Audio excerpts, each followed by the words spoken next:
korktu. Hadi hop hop. Hayır. Dur orada. Bekle. Bekle. Gel. Hayır Luna böyle veremem. Gel buraya. Buraya gel.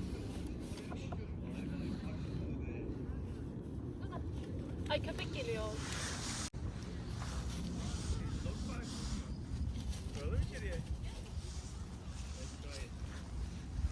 Korkarlar mı? Gelirse. Ha, tamam, okey.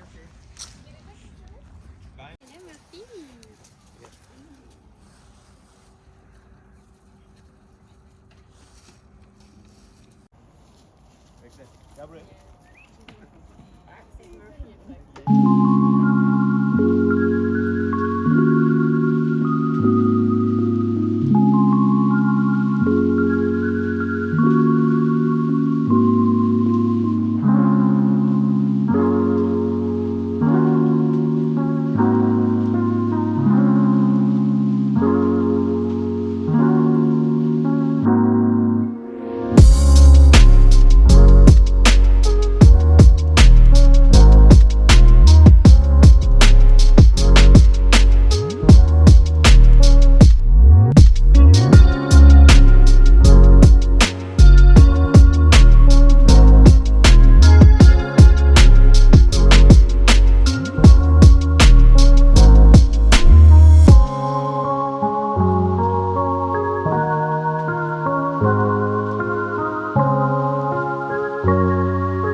Yokuş.